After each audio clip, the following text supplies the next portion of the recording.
अध्याय 1 में अब आगे बढ़ते हुए 5वें क्वेश्चन को अच्छे से समझेंगे और यहीं पे हम अच्छे से याद कर लेंगे।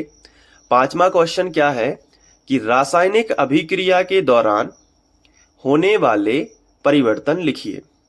देखो, रासायनिक अभिक्रिया क्या होती है, हमने इसके पहले वाले वीडियो लेक्चर में बहुत डिटेल से समझा है, एग्जाम्पल के थ्रू समझा है कि रासायनिक अभिक्रिया होती क्या है, और इसकी जो परिभाषा है वो भी हमने अच्छे से याद कर ली थी। मतलब वीडियो देखते देखते ही आपको 70% ये पूरा याद हो जाएगा, 30% आप रिवीजन कर लोगे तो आपका अच्छे से पक्का हो जाएगा ये क्वेश्चन। ठीक उसी तरीके से अब हम आज रासायनिक अभिक्रिया के दौरान क्या क्या परिवर्तन होते हैं उसको अच्छे से समझेंगे। ठीक है, तो प्लेलिस्ट से पढ़िएगा ताकि क्रम से आप पढ़ें, क्वेश्चन नंबर फर्स्ट से लेके, तो आपको ज्यादा फायदा होगा।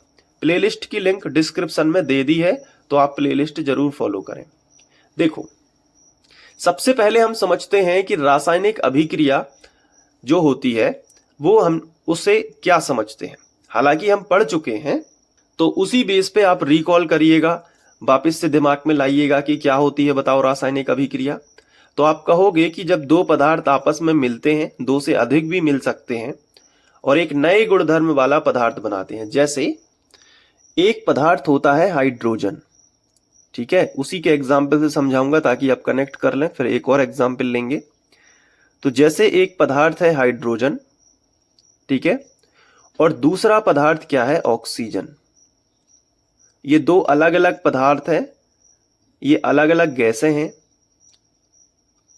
ठीक है। एक पदार्थ है हाइड्रोजन और एक पदार्थ है ऑक्सीजन। हाइड्रोजन का स्वभाव क्या है? देखो, हाइड्रोजन का स्वभाव है कि यह एक ज्वलनशील गैस है, ठीक है। ज्वलनशील तो आप जानते हो ना, जैसे पेट्रोलियम, केरोसिन, ये सब ज्वलनशील पदार्थ हैं, मतलब आग में तेजी से जलते हैं। तो हाइड्रोजन भी क्या है, एक ज्वलनशील गैस है। ऑक्सीजन के बारे में आप कहेंगे तो ऑक्सीजन किसी भी पदार्थ को जलाने में सहायक है, मतलब कोई भी पदार्थ ऑक्सीजन की उपस्थिति में ही जलता है, तो ऑक्सीजन क्या है, जलाने में सहायक। अब आप देखना, यहां पे ऑक्सीजन का स्वभाव है कि वो किसी भी पदार्थ को जला सकता है अपनी उपस्थिति में, और हाइड्रोजन खुद जलता भी है। तो दोनों का संबंध आग से है, मतलब दोनों जलने और जलाने में सहायक है। तो ये दो पदार्थ हैं, लेकिन जब इनको मिक्स किया जाता है, यानी कि इनको मिलाया जाता है, तो एक नए गुणधर्म वाला पदार्थ बनता है, पानी। अब आप सोचिए जरा, क्या पानी आग जलाता है? नहीं, ये तो उल्टा करता है। ये क्या करता है, पानी का स्वभाव है कि ये आग को बुझा देता है। तो देखो, हुआ ना एक बिल्कुल नया गुण।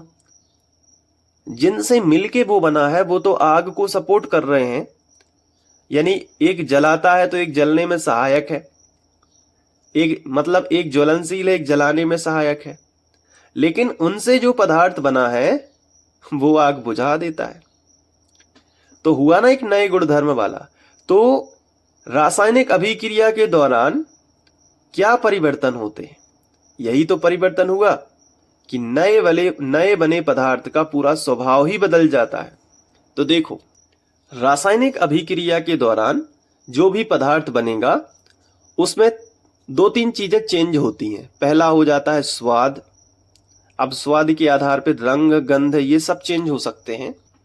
दूसरा जो चेंज होता है वो होती है अवस्था, मतलब उसका जो है अवस्था बदल सकती है। यानी कि देखो, ये गैस है, ये गैस है, ये लिक्विड बन गया। देखो, हाइड्रोजन क्या है, एक गैस है तो जी बना देते हैं। ऑक्सीजन क्या है, एक गैस है तो जी बना देते हैं। लेकिन पानी क्या है, गैस थोड़ी है, पानी तो लिक्विड है, द्रव अवस्था में पाया जाता है, तो एल बना देते हैं। तो गैस गैस से द्रव बन गया, तो अवस्था भी बदल गई। तो बस की पॉइंट याद रखो कि जो नया पदार्थ बनता है उसका स्वाद बदलता है, ठीक है। अब पानी में स्वाद का सिंबल नहीं है, लेकिन अब जैसे खाना रखा है, हवा में खुला छोड़ दो, रात का बना खाना गर्मी में, तो सुबह तक सड़ जाता है, तो उसका स्वाद बदल जाता है, क्योंकि वो वायु से क्रिया कर लेता है। तो उस एग्जाम्पल से आप समझ सकते हो कि कई रासायनिक अभिक्रिया में स्वाद बदलता है। यहाँ पे आपको दिख रहा है कि अवस्था बदल जाती है, ठीक है। तो हर पदार्थ में ये कुछ चेंजेस देखने को मिलते हैं। स्वाद अवस्था हो गया ना याद।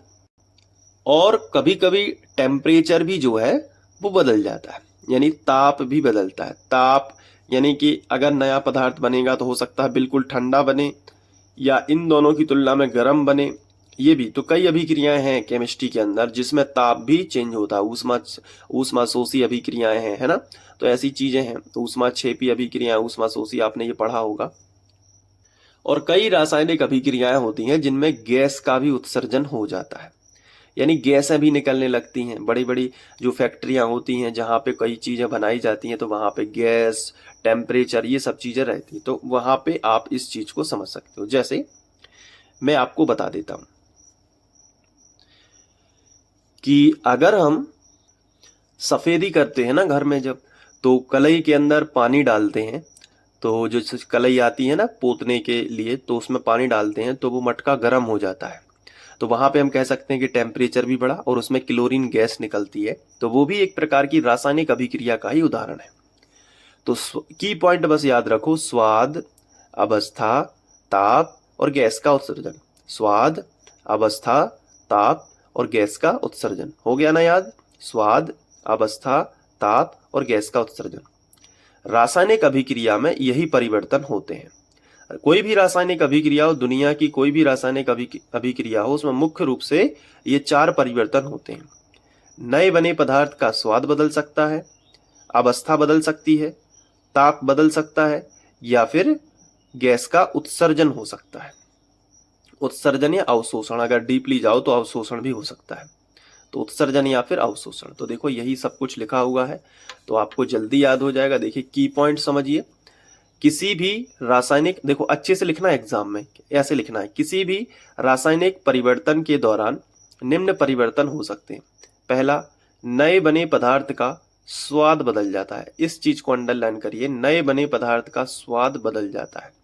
फिर आपको वही लिखना है कि नए बने पदार्थ की अवस्था बदल जाती है। तो ये की पॉइंट्स हैं जहां से आपको याद रहेगा, स्वाद, अवस्था।